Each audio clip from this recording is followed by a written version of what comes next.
Welcome વિદ્યાર્થી મિત્રો, chapter number 1 વિદ્યુત ભારો અને વિદ્યુત ક્ષેત્રની અંદર આજે આપણે ત્રીજા સેશનની અંદર આપણે વિદ્યુત ભારના ગુણધર્મો વિશેની ચર્ચા કરીશું. વિદ્યાર્થી મિત્રો, આપણે જ્યારે વિદ્યુત ક્ષેત્રની વાત કરતા હોય, વિદ્યુત બળની વાત કરતા હોય ત્યારે એના પાયાના પથ્થરો જે કહેવાય વિદ્યુત ભાર, એ વિદ્યુત ભાર એટલે શું તેની ચર્ચા કરી. આજે આપણે વિદ્યુત ભારના ગુણધર્મોની વાત કરીએ. આ વિદ્યુત ભારના ગુણધર્મોની ચર્ચા કરતા પહેલા આપણે સમજીએ કે બિંદુવત વિદ્યુત ભાર કોને કહીશું. તો બિંદુવત વિદ્યુત ભારની વાત કરીને પછી ગુણધર્મોની શરૂઆત કરું. બિંદુવત વિદ્યુત ભાર, બિંદુવત વિદ્યુત ભાર કોને કહીશું? તો એવું કહેવાય કે વિદ્યુત ભારિત પદાર્થો, બે વિદ્યુત ભારિત પદાર્થો હોય તેમના રેખીય પરિમાણની સાપેક્ષે તેમની વચ્ચેનું અંતર ખૂબ જ વધુ હોય તો તમે તે બિંદુવત પદાર્થો જે છે વિદ્યુત ભારિત પદાર્થો, બે જે વિદ્યુત ભારિત પદાર્થો છે તેને બિંદુવત તરીકે લઈ શકો, જેને બિંદુવત વિદ્યુત ભારો પણ કહી શકાય. ધારો કે આ બે પદાર્થો છે જે વિદ્યુત ભારિત છે. હવે તેમના રેખીય પરિમાણ, રેખીય એટલે ત્રિજ્યા અથવા વ્યાસ, આ તેની સરખામણીમાં તેમની વચ્ચેનું અંતર જે છે તે ખૂબ જ વધારે છે તો તમે આ બંને પદાર્થોને બિંદુવત વિદ્યુતભાર તરીકે લઈ શકો. સમજ પડે છે? તો બે બિંદુવત, બરાબર છે, વિદ્યુતભારો ક્યારે કહી શકાય? તો બે પદાર્થો, વિદ્યુતભારિત પદાર્થો વચ્ચેનું અંતર, બે વિદ્યુતભારિત પદાર્થો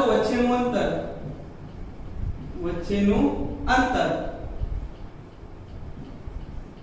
તેમના રેખીય પરિમાણની સરખામણીમાં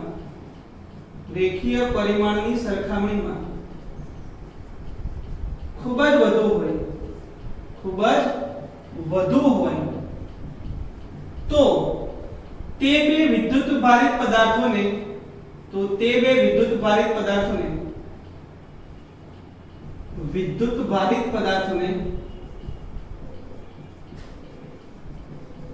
બિંદુવત વિદ્યુતભાર તરીકે લઈ શકાય. બિંદુવત વિદ્યુતભાર તરીકે લઈ શકાય. આવી વસ્તુ આપણે કણની સંકલ્પનામાં પણ વિદ્યાર્થી મિત્રો આની ચર્ચા કરી હતી. આવી કઈ ચર્ચા આપણે કણની સંકલ્પનામાં કરી. હવે નેક્સ્ટ ટોપિક જે છે એનો પહેલો ગુણધર્મ સરવાળાનો ગુણધર્મ.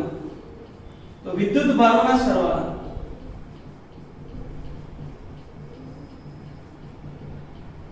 વિદ્યાર્થી મિત્રો વિદ્યુત ભારોના સરવાળા કેવી રીતે કરી શકાય તેની ચર્ચા કરીએ. તો વિદ્યાર્થી મિત્રો આપણે જાણીએ છીએ કે વિદ્યુત ભાર જે છે તે અદિશ રાશિ છે અને અદિશ રાશિ હોય તો એના સરવાળા કે બાદબાકી આપણે જે ગાણિતિક પ્રક્રિયા દ્વારા કરીએ છીએ તે જ પ્રકારે આપણે તેના સરવાળા કરી શકીએ. તો આપણે જાણીએ છીએ કે વિદ્યુત ભાર કેવી રાશિ છે? તો વિદ્યુત ભાર એ અદિશ રાશિ છે. વિદ્યુત ભાર જે છે તે અદિશ રાશિ છે. સમજણ પડી? અને અદિશ રાશિ હોય એટલે કે દિશા હોતી નથી. દિશા નથી હોતી એટલે સદિશ સરવાળો ના આવે, પણ આપણે જે બેઝિક સરવાળો કરીએ છીએ, બેઝિક સરવાળો એટલે એનું ધન મૂલ્ય હોય તો એને ધન લેવું, ઋણ મૂલ્ય હોય તો ઋણ લેવું. સમજણ પડી? ધારો કે કોઈ એક પદાર્થ છે, આ પદાર્થ પરના જુદા જુદા ભાગ પર પથરાયેલો વિદ્યુત ભાર, બરાબર છે, અહીંયા Q1 છે, અહીંયા આપણે લખીશું -Q2 લખીશું, અહીંયા લખીશું +Q3, અહીંયા +Q4, -Q5. આ રીતે આપણે વિદ્યુત ભારો લખેલા છે. તો આ પદાર્થ પરનો કુલ વિદ્યુત ભાર કેટલો થાય? તો આ બધાનો બેઝિક સરવાળો કરીએ તો લખાય Q1 -Q2 +Q3 +Q4 minus શું લખાય Q5. સમજણ પડે છે? તો કોઈ પણ પદાર્થ પર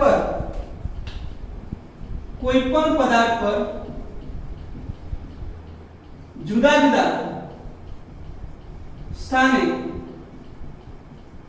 રહેલા વિદ્યુત ભારોનો બેઝિક સરવાળો કરતા તમને પદાર્થ પરનો કુલ વિદ્યુતભાર મળે. સમજણ પડી વિદ્યાર્થી મિત્રો? તો જ્યારે તમે વિદ્યુતભારના સરવાળા કરતા હોઈએ ત્યારે સૌથી અગત્યની વસ્તુ શું છે? તો વિદ્યુતભાર કેવી રાશિ છે? તો અદિશ રાશિ છે, એટલે દિશા હોતી નથી, એટલે સદિશ સરવાળો ના આવે. અને અદિશ હોવાને કારણે આપણે તેનો સરવાળો કરવો હોય તો બેઝિક રીતથી પણ કરી શકીએ. ક્લિયર છે વિદ્યાર્થી મિત્રો? ધારો કે કોઈ તંત્ર છે Q1 Q2 up to Qn બરાબર છે, વિદ્યુત ભાર ધરાવે છે. આ બધા જ ધન લઈને આ એક તંત્ર Q1 Q2 up to Qn, તો કુલ વિદ્યુત ભાર Q બરાબર લખાય Q1 Q2 Q3 up to Qn summation શું લખાય Qi, જે I બરાબર લખીશું 1 to n. બરાબર છે? તો આ જે છે તે આપણે સરવાળાનો નિયમ કહી શકાય. આવા અલગ અલગ ઉદાહરણો દ્વારા તમે વિદ્યુત ભારોના સરવાળાનો ટોપિક સમજી શકો. ક્લિયર છે વિદ્યાર્થી મિત્રો? તો આ એક ગુણધર્મ છે કે વિદ્યુત ભારોના સરવાળા કેવી રીતે કરી શકાય.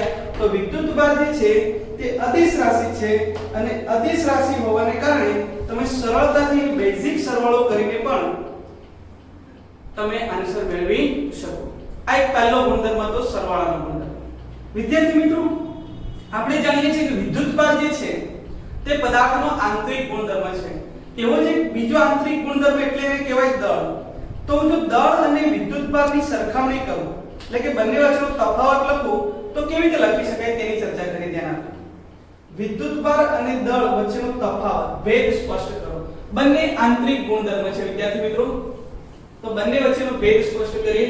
ધારો કે 2 માર્ક્સમાં આ તો પૂછી શકાય એવો પ્રશ્ન નથી, એ કેટેગરીનો ક્વેશ્ચન ન કહેવાય, છતાં પણ આપણે લખીએ છીએ કે વિદ્યુત ભાર અને દળ વચ્ચેનો ભેદ સ્પષ્ટ કરો, તફાવત. તો બંને વચ્ચેનો તફાવત શું છે તે સમજીએ છીએ. વિદ્યુત ભાર અને દળ. તો વિદ્યાર્થી મિત્રો, આમાં પહેલો મુદ્દો લખીએ છીએ, ધ્યાન આપજો.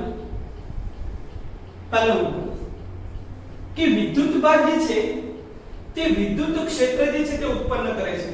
એટલે વિદ્યુત ક્ષેત્રનો ઉદ્ગમ જે છે તે કોણ છે? વિદ્યુત ભાર છે. બરાબર છે? આ વિદ્યુત ભાર Q હોય તો તેની પાસે શું હોય છે? વિદ્યુત ક્ષેત્ર હોય છે. તે જ રીતે દળ હોય તો એની ગુરુત્વાકર્ષણ હોય છે. યાદ છે ને? એને ગુરુત્વીય ક્ષેત્ર હોય. આ ગુરુત્વીય ક્ષેત્ર. આ તો ગુરુત્વીય ક્ષેત્રનો ઉદ્ગમ કોણ છે? દળ છે. વિદ્યુત ક્ષેત્રનો ઉદ્ગમ કોણ છે? તો વિદ્યુત ભાર છે. તો વિદ્યુત ભાર એ વિદ્યુત ક્ષેત્રનો ઉદ્ગમ છે. વિદ્યુત ક્ષેત્રનો ઉદ્ગમ છે. ક્લિયર છે? તે જ રીતે દળ કોણ છે? તો દળ એ ગુરુત્વીય ક્ષેત્રનો ઉદ્ગમ છે. દળ શું છે? તો ગુરુત્વીય ક્ષેત્રનો ઉદ્ગમ છે. આમાં પહેલો મુદ્દો, દળ એ ગુરુત્વીય ક્ષેત્રનો ઉદ્ગમ છે. બરાબર છે વિદ્યાર્થી મિત્રો? આ બંને કેવા છે? આંતરિક ગુણધર્મો છે. બંને કેવા કહી શકાય? આંતરિક ગુણધર્મો કહી શકાય. વિદ્યાર્થી મિત્રો, બીજી એક ચર્ચા કરીએ છીએ કે વિદ્યુત ભાર જે છે, વિદ્યુત ભાર એ ધન પણ હોઈ શકે અને ઋણ પણ હોઈ શકે. સમજણ પડે છે? વિદ્યુત ભાર ધન કે ઋણ હોઈ શકે. બરાબર છે? જ્યારે તમે દળની વાત કરતા હોય તો દળ હંમેશા ધન હોય છે. હંમેશા ધન હોય છે. વિદ્યાર્થી મિત્રો, વિદ્યુત ભાર ધન પણ હોઈ શકે, ઋણ પણ હોઈ શકે. હંમેશા કેવું હોય? દળ હોય. વિદ્યાર્થી મિત્રો, અહીંયા તમે ધ્યાન આપો કે આ ધન કે ઋણ હોવાને કારણે સજાતીય વિદ્યુત ભાર, આપણે જાણીએ છીએ કે બે ધન વિદ્યુત ભાર હોય, સજાતીય વિદ્યુત ભાર હોય તો તેમની વચ્ચે કયું બળ લાગે? અપાકર્ષણ બળ લાગે. પણ એક ધન અને એક ઋણ હોય તો કયું બળ લાગે? આકર્ષી. તો ધન અને ઋણ હોવાને કારણે તેમાં આકર્ષી કે અપાકર્ષી બળ ઉદ્ભવે છે? બળ ઉદ્ભવે છે. જ્યારે તમે આની અંદર વાત કરી વિદ્યાર્થી મિત્રો, તો આની અંદર તો ફક્ત ધન હોય છે. તમે જાણો છો કે દળ જે છે, આપણે ગુરુત્વાકર્ષણ નામના ચેપ્ટરની અંદર ભણી ગયા છે વિદ્યાર્થી મિત્રો, કે દળ જે છે તે ફક્ત ધન છે અને તેમાં ફક્ત કયું બળ ઉદ્ભવે છે? આકર્ષી બળ ઉદ્ભવે છે. તો ફક્ત આકર્ષી બળ જ ઉદ્ભવે છે. ક્લિયર છે? અને ત્રીજો મુદ્દો અને હવે લાસ્ટ ચોથો મુદ્દો એવું કહેવા માંગે છે કે વિદ્યુત ભાર જે છે તેનું એકમ, વિદ્યાર્થી મિત્રો, વિદ્યુત ભારનો એકમ આપણે જાણીએ છીએ કુલમ છે, જ્યારે દળનો એકમ કયો છે? તો કિલોગ્રામ છે. ક્લિયર છે વિદ્યાર્થી મિત્રો? તો 2 માર્ક્સની અંદર જો નાનો કોઈ ક્વેશ્ચન પૂછાય તો તમે આ રીતે સોલ્વ કરી શકો. બંને વચ્ચેનો તફાવતના સ્વરૂપમાં પણ આપણે લખી શકીએ. હવે વિદ્યાર્થી મિત્રો, એક બીજા ગુણધર્મની વાત કરીએ. વિદ્યુત ભારના સંરક્ષણની વાત કરીએ. ચલો હવે આપણે બીજા ગુણધર્મની ચર્ચા કરીએ. બરાબર છે. વિદ્યુત ભારના સંરક્ષણનો નિયમ. વિદ્યુત ભારનું સંરક્ષણ. વિદ્યુત ભારનું સંરક્ષણ. સંરક્ષણ એટલે શું? સંરક્ષણ એટલે શું? વિદ્યુત ભારનું સંરક્ષણ એટલે શું? સંરક્ષણ એટલે પોતાનો બચાવ. જો કોઈ ભૌતિક રાશિ સમય સાથે ન બદલાતી હોય તો તે ભૌતિક રાશિ પોતાનું સંરક્ષણ કરે છે તેવું કહી શકાય. વિદ્યુત ભારનું સંરક્ષણ એટલે શું? તો જે આપણી પાસે કુલ વિદ્યુત ભાર જે છે તે સમય સાથે બદલાતો નથી. એનો મતલબ વિદ્યુત ભાર કેવો રહે છે? અચળ રહે છે. કઈ પરિસ્થિતિમાં? તો વિદ્યુતની દ્રષ્ટિએ અલગ કરેલા તંત્રમાં કુલ વિદ્યુત ભાર જે છે તે હંમેશા કેવો રહે છે? અચળ રહે છે. આ વિધાનને વિદ્યાર્થી મિત્રો વિદ્યુત ભારના સંરક્ષણનો નિયમ કહે છે. વન્સ અગેન રિપીટ કરું છું કે વિદ્યુતની દ્રષ્ટિએ અલગ કરેલા તંત્રમાં વિદ્યુતની દ્રષ્ટિએ અલગ કરેલા તંત્રમાં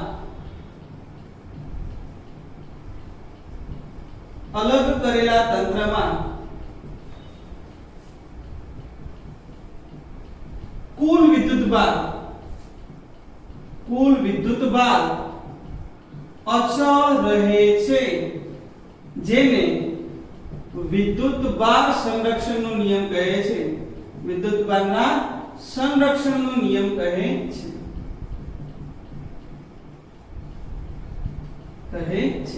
તો વિદ્યુતની દ્રષ્ટિએ અલગ કરેલું તંત્ર, આને આ રીતે પણ લખી શકાય વિદ્યાર્થી મિત્રો. આને લખવું હોય તો આ રીતે પણ લખાય. અલગ કરેલા તંત્રનું અલગ કરેલા તંત્રની અંદર કુલ વિદ્યુત ભાર હંમેશા કેવો રહે છે? અચળ. આવું પણ વાક્ય લખી શકાય. અલગ કરેલા તંત્રનું કુલ વિદ્યુત ભાર અચળ રહે છે. આ વિધાન પણ લખી શકાય. આને પણ આપણે વિદ્યુતભાર સંરક્ષણનો નિયમ કહીએ છીએ. તો વિદ્યુતની દ્રષ્ટિએ અલગ કરેલું તંત્ર એટલે શું તે સમજીએ. વિદ્યુતની દ્રષ્ટિએ અલગ કરેલા તંત્રનો મતલબ શું થાય? ધારો કે મારી પાસે આવું એક બોક્સ છે. આ બોક્સ હું તમને યાદ કરાવું વિદ્યાર્થી મિત્રો, થર્મોડાયનેમિક્સ ની અંદર આપણે એવું ભણતા હતા ઉષ્મીય રીતે અલગ કરેલું તંત્ર. ઉષ્મીય રીતે અલગ કરેલું તંત્ર એટલે શું? તો બહારની ઉષ્મા એમાં દાખલ નહીં થાય અને અંદરની જે ઉષ્મા છે તે બહાર લઈ જાય. એને ઉષ્મીય રીતે અલગ કરેલું તંત્ર કહેવાય. સમજણ પડી છે? જેમ આપણે મિલ્ટનનો ઉપયોગ કરીએ તો મિલ્ટનની અંદર પાણી ગરમ હોય તો ગરમ જ રહે અને ઠંડુ હોય તો ઠંડુ જ રહે. તો ગરમ હોય ત્યારે તેની પાસે જે ઉષ્મા છે તે બહારના વાતાવરણની અંદર એનો વ્યય થતો નથી કે બહારના વાતાવરણમાંથી ઉષ્મા મેળવતું નથી. તેને ઉષ્મીય રીતે અલગ કરેલું તંત્ર કહેવાય. સમજણ પડી? બીજું આવશે યાંત્રિક રીતે અલગ કરેલું તંત્ર. હવે આપણે ભણીએ છીએ વિદ્યુતની દ્રષ્ટિએ અલગ કરેલું તંત્ર. એટલે બહારથી આ તંત્રમાં કોઈ વિદ્યુત ભાર અંદર દાખલ નથી થવાનો કે અંદરથી કોઈ વિદ્યુત ભાર બહાર જવાનો નથી. ક્લિયર છે વિદ્યાર્થી મિત્રો? ધારો કે હું અહીંયા એક ચર્ચા કરું છું. એક ઉદાહરણ આપણે ગોળીવાળા ઉદાહરણની ચર્ચા કરી ચૂક્યા છીએ અને અહીંયા આપણે એક ચર્ચા ઉદાહરણ સ્વરૂપે દર્શાવું છું. તો ધારો કે આ એક અલગ કરેલું તંત્ર છે. વિદ્યુતની દ્રષ્ટિએ અલગ કરેલું. એટલે આમાંથી કોઈ વિદ્યુત ભાર બહાર નહીં આવે કે બહારનો વિદ્યુત ભાર અંદર જશે નહીં. આની અંદર આપણે કોઈ પ્રક્રિયા કરીએ છીએ. ધારો કે આ સિંક છે, બરાબર છે, અને આ કાચનો સળિયો લઈ લીધો. આ સિંક અને આ કાચનો સળિયો, બરાબર છે વિદ્યાર્થી મિત્રો? તો તમે જોઈ શકો કે શરૂઆતની અંદર બંને ન્યુટ્રલ છે એટલે કે તટસ્થ છે. એનો મતલબ આના પર કુલ વિદ્યુતભાર 0 છે અને આના ઉપરનો કુલ વિદ્યુતભાર 0 છે. તો પ્રારંભમાં તંત્રનો કુલ વિદ્યુતભાર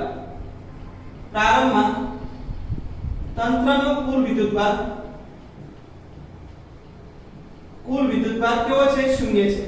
બરાબર છે? કારણ કે આના પરનો વિદ્યુતભાર પ્લસ આના પરનો વિદ્યુતભાર 0 પ્લસ 0 લખી નાખું. ચલો 0. શરૂઆતમાં બંનેનો કુલ વિદ્યુતભાર 0 છે. હવે શું કરીએ? તો જ્યારે હું આ કાચના સળિયાને સિલ્કના કપડા સાથે ઘસવામાં આવે ત્યારે તમે એવું નોંધ્યું હોય તો વિદ્યાર્થી મિત્રો આમાંથી ઇલેક્ટ્રોન જે છે તે ગતિ કરીને સિલ્ક પર જાય છે. એટલે અહીંયાથી ઇલેક્ટ્રોન અહીંયા ગયો એટલે આ ઋણ વિદ્યુતભારિત બને અને આ કેવો બને? ધન વિદ્યુતભારિત. ધારો કે બીજો ઇલેક્ટ્રોન ગયો તો અહીંયા 2 ઇલેક્ટ્રોન, અહીંયા એવા 2 ધન. જેટલા વિદ્યુતભાર આમાંથી આમાં જાય તેટલા જ અહીંયા ધન વિદ્યુતભાર ખુલ્લા પડે. તો આ પ્રક્રિયા દરમિયાન આ પ્રક્રિયા બાદ હવે તંત્રનો કુલ વિદ્યુતભાર કેટલો? તો અંતિમ તંત્રનો કુલ વિદ્યુતભાર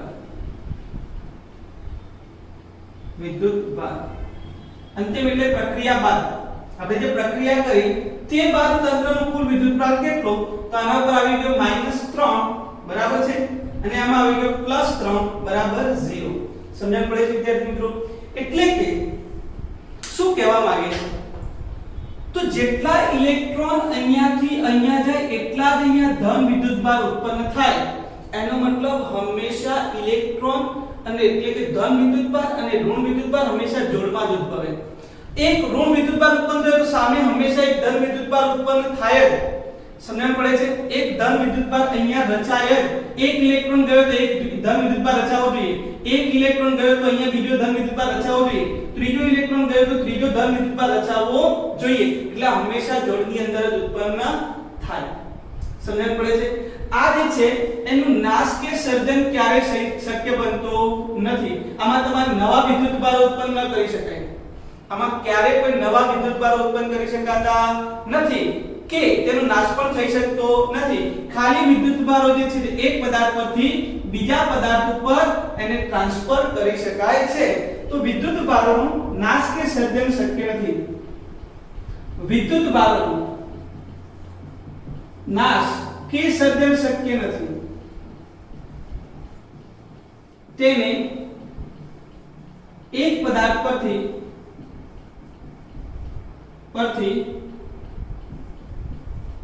બીજા પદાર્થ પર લઈ જઈ શકાય છે. બરાબર? કોઈ પણ પ્રક્રિયા દ્વારા આપણે એને એક પદાર્થ પરથી બીજા પદાર્થ પર લઈ જઈ શકીએ ત્યારે પણ તંત્રનો કુલ જે છે વિદ્યુતભાર જે છે તે હંમેશા કેવો રહે છે વિદ્યાર્થી મિત્રો? અચળ રહે છે.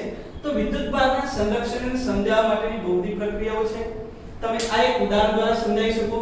આની રીતે તમે કોઈ બીજું ઉદાહરણ આવતું હોય મગજમાં તો પણ અલગ ઉદાહરણ લઈને સમજાવી શકો. મેં આ ઉદાહરણ કેમ લીધું છે તેના પાછળનું કારણ સ્વાધ્યાયની અંદર દાખલા નંબર 5 બરાબર છે વિદ્યાર્થી મિત્રો? તો સ્વાધ્યાયની અંદર દાખલા નંબર 5 ની હું રકમ વાંચ્યું છું, થોડું ધ્યાનથી સમજજો.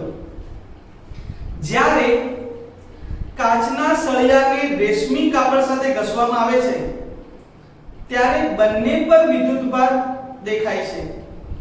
આવી ઘટના પદાર્થોની અન્ય જોડીઓ માટે પણ જણાય છે. વિદ્યુતભાર સંરક્ષણના નિયમ સાથે આ બાબત કેવી રીતે સુસંગત છે તે સમજાવો. સમજણ પડી વિદ્યાર્થી મિત્રો? તો કાચના સળિયાને રેશમના કપડા સાથે ઘસવામાં આવે તો અહીંયા વિદ્યુતભારનું સંરક્ષણ કેવી રીતે થાય છે તે સમજાવો. તો મેં સમજાવી દીધું. સમજણ પડી વિદ્યાર્થી મિત્રો? તો આપણે વાતની અંદર એક અલગ ઉદાહરણ દ્વારા પણ આપણે સ્વાધ્યાયનો દાખલા નંબર 5 ગણી નાખ્યું. થિયરિટિકલ ક્વેશ્ચન છે. સમજણ પડી? શરૂઆતની અંદર સિલ્કનું કપડું અને કાચનો સળિયો બંને વિદ્યુતભાર રહિત છે એટલે કે તટસ્થ છે. વિદ્યુતભાર રહિતનો મતલબ તટસ્થ છે. જ્યારે હું બંનેને એકબીજા સાથે ઘસું છું ત્યારે સિલ્ક ઉપર જેટલો ઋણ વિદ્યુતભાર ઉત્પન્ન થાય છે તેટલો જ કાચના સળિયા પર ધન વિદ્યુતભાર ઉત્પન્ન થાય છે. એટલે પ્રક્રિયા બાદ પણ કુલ વિદ્યુતભાર કેવો છે? 0. આમ કહી શકાય કે આ પ્રક્રિયામાં વિદ્યુતભારનું શું થાય છે? સંરક્ષણ થાય છે. તો વિદ્યાર્થી મિત્રો આ આપણી વાત થઈ ગઈ વિદ્યુતભારના સંરક્ષણની. ક્લિયર છે? આને પણ થોડું થિયરિટિકલ પોઈન્ટ પર લખશો એટલે થિયરી એકદમ સરસ થઈ જશે. 2 માર્ક્સમાં પૂછી શકે તો આ પ્રકારે આપણે લખવાનું પડે. એક અગત્યનું ક્વેશ્ચન, વિદ્યુતભારનું ક્વોન્ટમીકરણ સમજાવો. જો તમે આ ટોપિક સમજ્યા પછી આને અનુલક્ષીને બહુ બધા દાખલાઓ પણ છે વિદ્યાર્થી મિત્રો, તો એની પણ આપણે ચર્ચા કરીશું. એટલા માટે આ એક ટોપિક જે છે તે ખૂબ જ અગત્યનો છે, જેની આપણને થોડી ડિટેલ બુકની અંદર આપેલી છે તેની પણ ચર્ચા કરીએ. વિદ્યુતભારનું ક્વોન્ટમીકરણ. વિદ્યાર્થી મિત્રો ક્વોન્ટમીકરણનો મતલબ શું થાય? ઇંગ્લિશમાં એને કહેવાય ક્વોન્ટાઇઝેશન. ક્વોન્ટાઇઝેશન એટલે શું? તો મને યાદ છે વિદ્યાર્થી મિત્રો કે નેનો ટેકનોલોજી 10મા ધોરણની અંદર આપણે ગયા ત્યારે રિચાર્ડ પી ફેનમેનનું નામ સાંભળેલું. ત્યારે કહેલું there is a plenty of room at the bottom. એટલે કે પદાર્થ જે છે એને ધીમે ધીમે એના સૂક્ષ્મ સ્તરનો અભ્યાસ કરવામાં આવે. એટલે પદાર્થને તેના સૂક્ષ્મ કણનો અભ્યાસ કરવામાં આવે તો તમે તેની કાર્યદક્ષતા એટલે કાર્યક્ષમતામાં ખૂબ જ વધારો કરી શકો.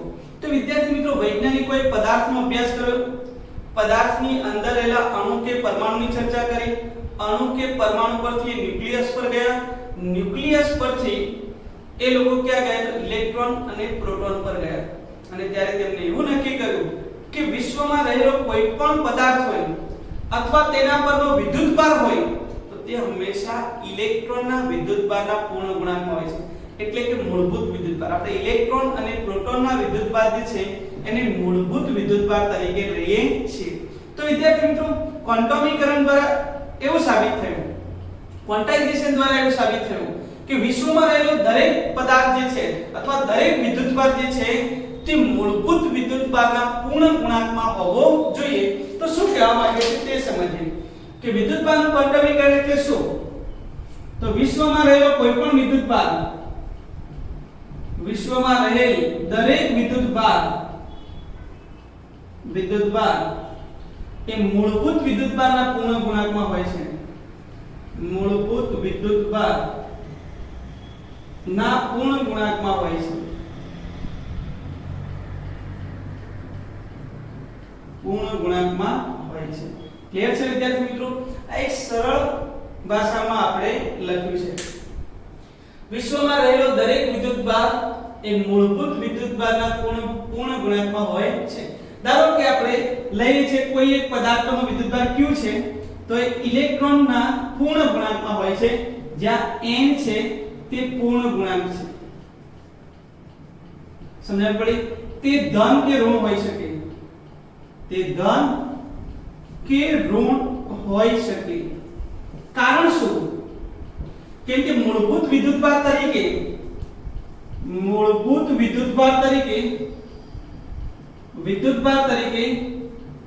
ઇલેક્ટ્રોન કે પ્રોટોનનો વિદ્યુતભાર લેવામાં આવે છે. ઇલેક્ટ્રોન અથવા પ્રોટોન ના વિદ્યુતભારને લેવામાં આવે છે.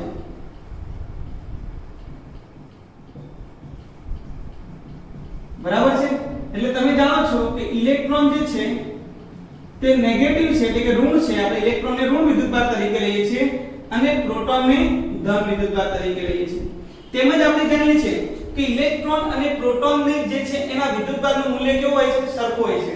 અને પરંતુ ઇલેક્ટ્રોન ઋણ હોય છે અને પ્રોટોન કેવો હોય છે? ધન હોય છે. સમજણ પડી? તો પ્રોટોન કે ઇલેક્ટ્રોન ના વિદ્યુતભારના પૂર્ણ ગુણાંકની અંદર હોય છે. આ ધન પણ હોઈ શકે અને આ ઋણ પણ હોઈ શકે. તો Q Ne વિદ્યાર્થી મિત્રો આને શું કહેવામાં આવે છે? ક્વોન્ટાઇઝેશન કહેવામાં આવે. તો કોઈ પણ અહીંયા શું લખાય? n બરાબર 1 હોઈ શકે, 2 હોઈ શકે, 3 હોઈ શકે, 4 હોઈ શકે. એનો મતલબ કે કોઈ પણ વિદ્યુતભાર, વિશ્વમાં રહેલો કોઈ પણ વિદ્યુતભાર આ ઇલેક્ટ્રોન એટલે કે મૂળભૂત વિદ્યુતભાર જે છે આ મૂળભૂત વિદ્યુતભારના હંમેશા પૂર્ણ ગુણાંકમાં હોય છે, જેને આપણે શું કહીએ છીએ વિદ્યાર્થી મિત્રો? એનું ક્વોન્ટાઇઝેશન કહેવામાં આવે. આ ક્વોન્ટાઇઝેશન જે છે તે ની શોધ કોને કરી? તો ક્વોન્ટાઇઝેશન જે છે તેની શોધ ફેરાડે નામના વૈજ્ઞાનિકે કરી. તો ફેરાડે વિદ્યુતભારનું ક્વોન્ટમીકરણ સૂચવ્યું. સમજણ પડી? અને તેનું પ્રાયોગિક અનુમોદન, બરાબર છે? એનો મતલબ એને પ્રાયોગિક રીતે સાબિત કરવાનું કાર્ય, પ્રાયોગિક રીતે સાબિત કરવાનું કાર્ય 1912 માં મિલિકાને કર્યું. બરાબર છે? મિલિકા નામના સાયન્ટિસ્ટ છે, તેમણે વિદ્યુતભારનું ક્વોન્ટમીકરણ જે છે તેને પ્રાયોગિક રીતે સાબિત કર્યું. તો વિદ્યાર્થી મિત્રો આપણને ઘણીવાર પ્રશ્ન પૂછે વિદ્યુતભારનું ક્વોન્ટમીકરણ સમજાવો, તો 2 માર્ક્સની અંદર ક્વેશ્ચન પૂછાય તો આપણે આટલી અભ્યાસ કરી શકીએ.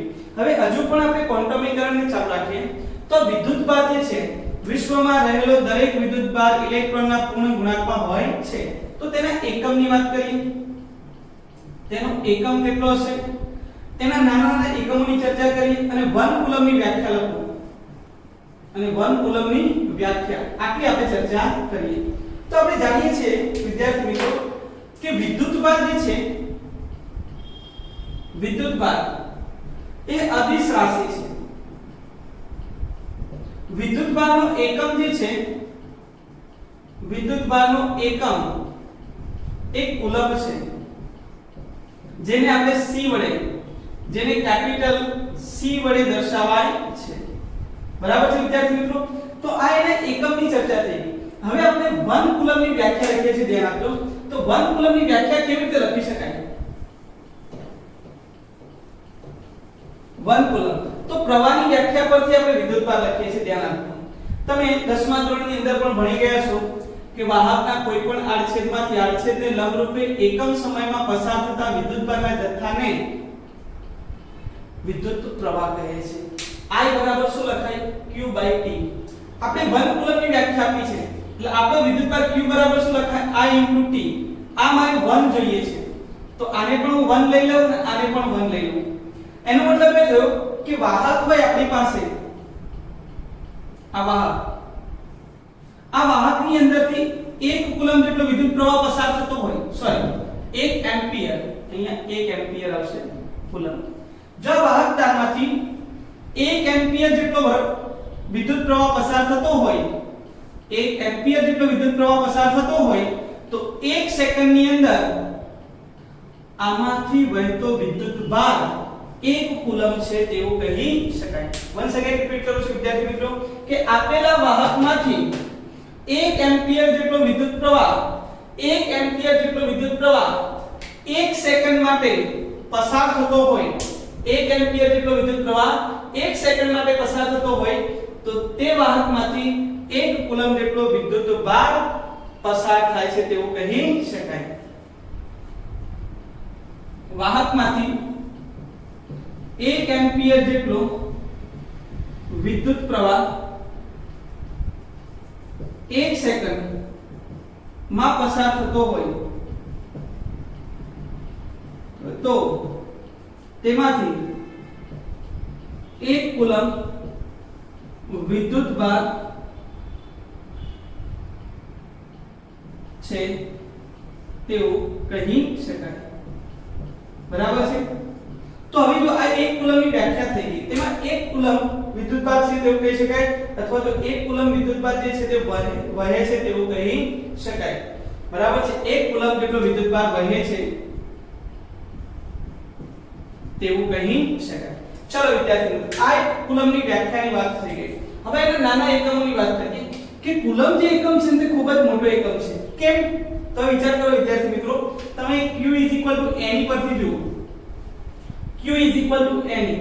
આપણે 1 કુલમ્બની વાત કરીએ ને તો આમાં 1 લઈ લઉં, 1 કુલમ્બ Ne, તો N બરાબર લખાય 1/E 1/1.6. ઇલેક્ટ્રોન પરનો વિદ્યુતભાર 1.6 × 10⁻⁹ કુલમ્બ છે. ઇલેક્ટ્રોન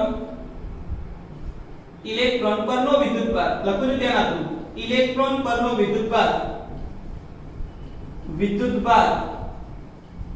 નું મૂલ્ય શું લખાય? 1.6 × 10⁻⁹ કુલમ્બ. વિદ્યાર્થી મિત્રો, એક સરસ મજાનો MCQ પણ પૂછી શકાય કે ઇલેક્ટ્રોન પરનો વિદ્યુતભાર કેટલો? તો ઇલેક્ટ્રોન પરનો વિદ્યુતભાર લખો તો લખાય E = 1.6 10⁻⁹ કુલમ્બ. તો આ વસ્તુ તદ્દન ખોટી છે વિદ્યાર્થી મિત્રો. ઇલેક્ટ્રોન પરનો વિદ્યુતભાર પૂછે તો ઇલેક્ટ્રોન પરનો વિદ્યુતભાર આવે -1.6 × 10⁻⁹ કુલમ્બ. પરંતુ એવો પ્રશ્ન પૂછે કે ઇલેક્ટ્રોન પરના વિદ્યુતભારનું મૂલ્ય કેટલું? તો +1.6 × 10⁻⁹.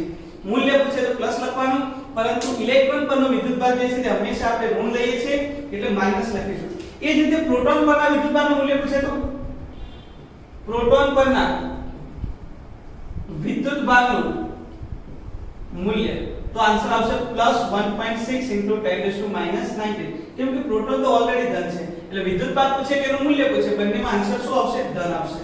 તો ચલો, ઇલેક્ટ્રોન પરના વિદ્યુતભારનું મૂલ્ય 1.6 10⁻⁹. આનો આન્સર 1/1.6 એટલે આઈ થિંક 0.625 10⁻⁹, એટલે 6.25 10⁻18 ઇલેક્ટ્રોન્સ. એનો મતલબ એવો થયો કે તમારી પાસે 1 કુલમ્બ વિદ્યુતભાર હોય તો 1 કુલમ્બ વિદ્યુતભારની અંદર રહેલા ઇલેક્ટ્રોનની સંખ્યા કેટલી તો 6.25 ગુણ્યા 10 ની 18 ઘાત ઇલેક્ટ્રોન્સ હોય છે. સમજણ પડી વિદ્યાર્થી મિત્રો? તો 1 કુલમ જેટલો વિદ્યુતભાર હોય તો પણ આપણી પાસે ખૂબ જ મોટી સંખ્યાની અંદર ઇલેક્ટ્રોન મળે. હું લખી નાખું છું 1 કુલમ વિદ્યુતભાર માં રહેલા ઇલેક્ટ્રોનની સંખ્યા 6.25 10^18 જેટલી મળે. સમજણ પડી વિદ્યાર્થી મિત્રો? એટલે આપણા માટે 1 કુલમ જે વિદ્યુતભાર છે તે તો ખૂબ જ મોટો કહેવાય. એટલે આપણે વ્યવહારની અંદર આપણે નાના વિદ્યુતભારો એટલે કે નાના વિદ્યુતભારના એકમોની ચર્ચા કરીશું. તો નાના વિદ્યુતભારના એકમો કયા કયા? નાના વિદ્યુતભારના એકમો જેવી રીતે આપણે લંબાઈના માપનની અંદર ધોરણ 11 ની અંદર લગભગ બીજું ચેપ્ટર એમાં લંબાઈના એકમોની ચર્ચા કરી. ખૂબ જ મોટા મૂલ્યના અંતરો માપવા માટે મોટા એકમો હતા, નાના મૂલ્યના એકમો માપવા માટે નાના એકમો હતા. તે જ રીતે તમે બીજા ચેપ્ટરની અંદર કેપેસિટર ભણશો તો એમાં પણ આપણે નાના એકમોની ચર્ચા કરીશું. તો અહીંયા નાના વિદ્યુતભારના એકમો કયા? તો મિલી કુલમ છે, માઇક્રો કુલમ છે, નેનો કુલમ છે, પિકો કુલમ છે. બરાબર છે? મિલી એટલે 10 ની -3 ઘાત, માઇક્રો એટલે 10 ની -6 ઘાત, નેનો એટલે 10 ની -9 ઘાત અને પિકો એટલે 10 ની -12 ઘાત. તો વિદ્યાર્થી મિત્રો આ જે છે તે વિદ્યુતભારના જુદા જુદા નાના એકમોની વાત થઈ. ક્લિયર છે વિદ્યાર્થી મિત્રો? તો વિદ્યુતભારનો એકમ અને 1 કુલમની વ્યાખ્યા તથા એના નાના વિદ્યુતભારના જે એકમો છે તેની ચર્ચા અહીંયા પૂરી. હવે વિદ્યાર્થી મિત્રો આપણે આની અંદર એક બીજો ટોપિક બી છે કે આપણે એવું કહ્યું ને કે કોઈ પણ વિદ્યુતભાર હોય તે તેના મૂળભૂત એકમના પૂર્ણ ગુણાંકની અંદર જ હોય. એનો મતલબ કોઈ પદાર્થ પર વિદ્યુતભારમાં થતો વધારો કે ઘટાડો એ ઇલેક્ટ્રોનના પૂર્ણાંકમાં જ હોય. સમજણ પડી? આમાંથી 1 ઇલેક્ટ્રોન અહીંયા ગયો તો આ પદાર્થમાં 1 ઇલેક્ટ્રોનનો વધારો થયો, જ્યારે આમાં 1 ઇલેક્ટ્રોનનો શું થાય છે? ઘટાડો થાય છે. એનો મતલબ લેવડ દેવડ જે થતી હોય વિદ્યુતની દ્રષ્ટિએ કોઈ પ્રક્રિયા થાય તો આ પ્રક્રિયાની અંદર એક પદાર્થમાંથી ઇલેક્ટ્રોન બીજામાં જાય અથવા બીજામાંથી પહેલા પદાર્થમાં જાય ત્યારે આ ઇલેક્ટ્રોનની આપલે જે છે તે હંમેશા પૂર્ણાંકની અંદર થાય. એવું નથી કે અડધો ઇલેક્ટ્રોન જાય અને અડધો ઇલેક્ટ્રોન રહી જાય, ત્રીજા ભાગનો ઇલેક્ટ્રોન જાય અને ત્રીજા ભાગનો રહી જાય. આવું ક્યારે હોતું નથી. હંમેશા વિદ્યુતભારો જે છે તે હંમેશા જ્યારે પણ લેવડ દેવડ થતી હોય ત્યારે તે પૂર્ણાંકની અંદર જ હોય છે. આવું કેમ તેની પણ થોડી ચર્ચા કરીએ છીએ, ધ્યાન આપો. મિત્રો આપણે હમણાં વાત કરી ને કે લેવડ દેવડ જે છે તે ઇલેક્ટ્રોનના પૂર્ણ ગુણાંકમાં થાય છે. આવું કેમ તેની ચર્ચા કરીએ. તો આપણે વસ્તુ વિચાર કે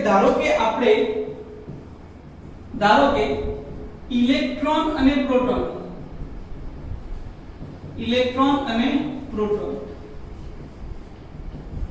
આને આપણે મૂળભૂત વિદ્યુતભારો કહી દઈએ. શું કહીએ? મૂળભૂત વિદ્યુતભારો આને કહીએ. ઇલેક્ટ્રોન અને પ્રોટોનને આપણે શું કહી દઈએ? મૂળભૂત વિદ્યુતભારો કહી દેવામાં આવે. તો શું થાય? ધારો કે કોઈ એક પદાર્થ છે, ધારો કે કોઈ પદાર્થ છે તે n1 જેટલા ઇલેક્ટ્રોન ધરાવે છે અને n2 જેટલા પ્રોટોન ધરાવે. બરાબર છે વિદ્યાર્થી મિત્રો? ધ્યાન આપજો. ધારો કે કોઈ પદાર્થ છે વિદ્યુતભારિત પદાર્થ, તેની પાસે n1 જેટલા ઇલેક્ટ્રોન છે, n2 જેટલા શું છે? પ્રોટોન. તો એની પાસે રહેલો કુલ વિદ્યુતભાર કેટલો? કુલ વિદ્યુતભાર શું લખાય? તો n1 ઇલેક્ટ્રોન એટલે આનો વિદ્યુતભાર થયો n1, પણ ઇલેક્ટ્રોન છે એટલે એનો વિદ્યુતભાર -e. પ્રોટોન કેટલા છે? તો n2, પણ પ્રોટોનનો વિદ્યુતભાર કેવો? +e. તો આનો કુલ વિદ્યુતભાર કેટલો થાય? તો n2e n1 ની સરવાળો કરીએ e કોમન તો n2 n1 અથવા તો n2 n1 * e લખાય કુલ વિદ્યુતભાર. તે જ રીતે ધારો કે વિદ્યુતભારની બાદબાકી કરીએ તો વિદ્યુતભારનો તફાવત લઈએ. તો આ બંનેનો તફાવત લઈએ તો શું થશે? તો n2e n1 આ બંનેનો તફાવત n2e n1 તો શું થશે? n2e n1e e કોમન કાઢે તો લખાય n2 n1 શું લખાય? e. તો બંને પરિણામની અંદર તમે જો વિદ્યાર્થી મિત્રો તો આપણને જે મળે છે કુલ વિદ્યુતભાર એની અંદર વધારો થાય કે ઘટાડો થાય એટલે કે એમાં આપણે ઉમેરીએ કે એમાં બાદ કરીએ, બંને પરિસ્થિતિમાં આપણને જે આન્સર મળે છે તે ઇલેક્ટ્રોનના પૂર્ણ ગુણાંકમાં મળે છે. સમજણ પડી વિદ્યાર્થી મિત્રો? શું મળે છે? ઇલેક્ટ્રોનના પૂર્ણ ગુણાંકની અંદર આપણને આન્સર મળે. તો વિદ્યાર્થી મિત્રો આના પરથી એવું નક્કી થયું કે ઇલેક્ટ્રોનની લેવડ દેવડ જે થાય છે તે હંમેશા પૂર્ણ ગુણાંકની અંદર થતી હોય છે. વિદ્યાર્થી મિત્રો અત્યાર સુધી જે સાયન્ટિસ્ટે ચર્ચા કરી છે ક્વોન્ટાઇઝેશન પર, ત્યારે મેં એવું પણ જાણવા મળ્યું કે ઇલેક્ટ્રોન, પ્રોટોન અને ન્યુટ્રોન જે આપણે મૂળભૂત વિદ્યુતભારો લઈએ છીએ તે પણ જે છે તે કઈક ક્વાર્ક્સના બનેલા હોય છે. ક્વાર્ક્સ એટલે શું?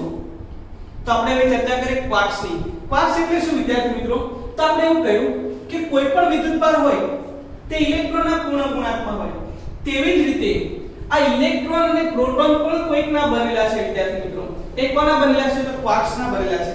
કોના બનેલા છે? ક્વાર્ક્સ. તે બનેલા છે ક્વાર્ક્સના. ઇલેક્ટ્રોન અને પ્રોટોન પણ શાના બનેલા છે? ક્વાર્ક્સના બનેલા છે. તો ક્વાર્ક્સ જે છે એ મુખ્યત્વે બે પ્રકારના, અપ ક્વાર્ક્સ આવે અને ડાઉન ક્વાર્ક્સ આવે. અપ ની અંદર પણ ત્રણ પ્રકાર આપેલા છે. એક આપેલો છે up quarks, down quarks, charm, strange. વિદ્યાર્થી મિત્રો ધ્યાન આપજો, બરાબર છે? અને બીજો છે ટોપ અને બોટમ. ક્લિયર છે? આમ કુલ આપણી પાસે અત્યારે આ 6 નામ છે કે જે ક્વાર્ક્સના છે. અપ ક્વાર્ક્સ જે છે તે લગભગ +2/3 જેટલો ઇલેક્ટ્રોન ધરાવે છે, આટલો વિદ્યુતભાર ધરાવે. જ્યારે ડાઉન ક્વાર્ક્સ છે તે -1/3 જેટલો ઇલેક્ટ્રોન ધરાવે છે. સમજણ પડી? આ જે છે તે વિદ્યાર્થી મિત્રો ક્વાર્ક્સ જે છે તે ક્યારે એકલા અસ્તિત્વ ધરાવતા નથી. તે હંમેશા ગ્રુપની અંદર હોય છે. હંમેશા કેટલા હોય છે? ગ્રુપની અંદર. 3 ના ગ્રુપની અંદર હોય. ક્યારે એકલા અસ્તિત્વ ધરાવતા નથી. વિદ્યાર્થી મિત્રો જે સમયે વૈજ્ઞાનિકો એવું શોધી લેશે કે ક્વાર્ક્સ એકલા અટુલા અસ્તિત્વ ધરાવે છે, ત્યારે વિદ્યાર્થી મિત્રો આ વિદ્યુતભારનું ક્વોન્ટમીકરણ ખોટું પડશે. કેમ? તો જ્યારે તમને ખાલી ફક્ત એવો વિદ્યુતભાર મળી જાય કે 2/3 ઇલેક્ટ્રોન, શું આ પૂર્ણ ગુણાંકમાં છે? તો કે ના. સમજણ પડી? તો આ ક્વોન્ટમીકરણ ખોટું પડશે. પણ અત્યારે વિદ્યાર્થી મિત્રો વૈજ્ઞાનિકોએ શોધ્યું છે કે ક્વાર્ક્સ પણ અસ્તિત્વ ધરાવે છે, પણ આ ક્વાર્ક્સ ક્યારે એકલા અટુલા હોતા નથી. 3 ના ગ્રુપમાં હોય. ધારો કે આને 3 ભેગા કરી નાખ્યો તો શું થાય? 2 ઇલેક્ટ્રોન જેટલું થઈ જાય. આને 3 ભેગા કરી નાખું તો -e જેટલું થઈ જાય. સમજણ પડી વિદ્યાર્થી મિત્રો? તો આ જે છે તે ક્વાર્ક્સની વાત છે. વિદ્યાર્થી મિત્રો પ્રોટોન અને ન્યુટ્રોન પણ ક્વાર્ક્સના બનેલા છે. તો એનું સ્ટ્રક્ચર કયા પ્રકારનું હશે તેની વાત કરીએ. ધારો કે હું એવું વિચારું છું કે આપણે પહેલા છે ને પ્રોટોનની વાત કરીએ. પ્રોટોન માટે ક્વાર્ક્સનું બંધારણ લઈએ. તો પ્રોટોનની અંદર ધારો કે 3 ટોટલ હોય ને, તો આપણે લઈએ છીએ એક અપ ક્વાર્ક્સ છે, બરાબર છે? એક નહીં, આપણે x લઈ લઈએ કેમ કે આપણને ખબર નથી. તો x અપ ક્વાર્ક્સ છે. તો ડાઉન કેટલા હશે? તો ટોટલ 3 હોવા જોઈએ ને, તો 3 - x જેટલા ડાઉન હોય. સમજણ પડી? કુલ એની જોડ કેટલી હોય? તો 3 જોડ હોય. એમાંથી ધારો કે મેં x અપ લીધા છે તો 3 - x ડાઉન થાય. તો ટોટલ કરી નાખો તો x અપનો વિદ્યુતભાર કેટલો? તો 2/3 અને પ્લસ ડાઉન એટલે 3 - x ઇન્ટુ ડાઉન એટલે -1/3. આ પ્રોટોનની વાત છે. અને પ્રોટોનના બંનેનો સરવાળો કરીએ તો કુલ વિદ્યુતભાર એ કેટલો થવો જોઈએ? કેમ કે પ્રોટોનનો વિદ્યુતભાર +e છે. તો up quarks plus down quarks બંનેને ભેગા કરું, સમજણ પડી? તો મને શું મળવું જોઈએ? e મળવું જોઈએ. તો બધામાંથી e ને કેન્સલ કરી નાખીએ. e ને કેન્સલ. શું આન્સર આવશે? 1 = 2/3x plus 3 - x into -1/3. થોડા પદને પેલી બાજુ લઈ જઈએ તો વિદ્યાર્થી મિત્રો પ્લસ થઈ જશે. તો 1 માઈનસ વાળું પદ આખું પેલી બાજુ પ્લસ 1/3 3 - x = શું લખાય? 2/3x. ચલો 3 આપણે LCM લઈએ એટલે સીધો 3 અહીંયા ગુણાઈ જશે. 3 + 3 - x = 2x. 3 + 3 6 - x = 3x. તો x = 3x પરથી આપણે મેળવી શકીએ x = 2. વિદ્યાર્થી મિત્રો આપણને x બરાબર 2 મળે. આમાં મૂકું તો શું લખાય? x બરાબર 2 એટલે 2 અપ અને 1 ડાઉન. એનો મતલબ પ્રોટોન જે છે એનું સ્ટ્રક્ચર કંઈક આવતા હોય. 2 અપ અને 1 down. UUD. This is our answer. વિદ્યાર્થી મિત્રો આ આપણને શું મળી ગયું? તો પ્રોટોનનું સ્ટ્રક્ચર મળ્યું કોના સ્વરૂપમાં? તો ક્વાર્ક્સના સ્વરૂપમાં. હવે આપણે એક ન્યુટ્રોનનું સ્ટ્રક્ચર મેળવીએ. ન્યુટ્રોન. તો ન્યુટ્રોનનું સ્ટ્રક્ચર કેવી રીતે મેળવાય તે જોઈએ. તો ન્યુટ્રોન માટે પણ આપણે એવું ધારી લઈએ કે એના અંદર x જેટલા અપ હશે ક્વાર્ક્સ અને 3 x જેટલા ડાઉન હશે. તો એનો કુલ વિદ્યુતભાર x જેટલા અપ છે તો x 2/3 ઇલેક્ટ્રોન પ્લસ 3 x અને ડાઉન એટલે -1/3. પરંતુ આ બંનેનો કુલ વિદ્યુતભાર ન્યુટ્રોનની વાત કરીએ તો ન્યુટ્રોન માટે કુલ વિદ્યુતભાર કેટલો? તો 0. ક્લિયર છે? આખા પદને પેલી બાજુ લઈ જઈએ તો પ્લસ થઈ જાય. તો લખી શકાય +1/3 electron 3 x x into 2/3 electron. બરાબર છે? ચાલો અહીંયાથી ઇલેક્ટ્રોન ગયા, અહીંયાથી 3 પણ ગયા. તો આન્સર આવે 3 x 2x. તો અહીંયા એવું લખી શકાય કે 3 3x તો x 1. એનો મતલબ આમાં 1 અપ હોવો જોઈએ અને 3 1 એટલે 2 ડાઉન. એનો મતલબ ન્યુટ્રોનની વાત કરવામાં આવે તો એક જ અપ આવશે 2 ડાઉન એટલે UDD. તો ધીસ ઇઝ અવર આન્સર. તો વિદ્યાર્થી મિત્રો આ પ્રમાણે તમે ક્વાર્ક્સનું જે છે તે બંધારણ મેળવી શકો. ન્યુટ્રોન માટે પણ મેળવ્યું અને પ્રોટોન માટે પણ મેળવ્યું. વિદ્યાર્થી મિત્રો આપણે ક્વાર્ક્સની વાત કરતા જો તમે બુકની અંદર જુઓ તો સ્વાધ્યાયના 31માં દાખલા પર પહોંચી ગયા. સમજણ પડી? આ જે છે સોલ્યુશન મેં કર્યું કે પ્રોટોન અને ન્યુટ્રોનના જે ક્વાર્ક્સનું બંધારણ મેળવ્યું તે આપણને શોધવાનું પૂછ્યું છે. દાખલા નંબર 31 સ્વાધ્યાયના એટલે વધારાના સ્વાધ્યાયનો દાખલો છે તેમાં પૂછેલું છે જે આપણે અહીંયા સોલ્વ કર્યું. તો વિદ્યાર્થી મિત્રો અહીંયા આપણા વિદ્યુતભારના જે મૂળભૂત ગુણધર્મો જે છે તે કમ્પ્લીટ થયા. હવે આપણે ચર્ચા કરીએ છીએ વિદ્યુતભારના મૂળભૂત ગુણધર્મો પર આધારિત જે દાખલા છે તેની આપણે ચર્ચા કરીએ. વિદ્યાર્થી મિત્રો હવે આપણે મળીશું નેક્સ્ટ સેશનની અંદર. આ નેક્સ્ટ સેશનની અંદર આ વિદ્યુતભારના જે મૂળભૂત ગુણધર્મોની આપણે અભ્યાસ કર્યો તેના આધારે જે દાખલાઓ છે તેની આપણે ચર્ચા કરીશું. થેન્ક યુ વિદ્યાર્થી મિત્રો.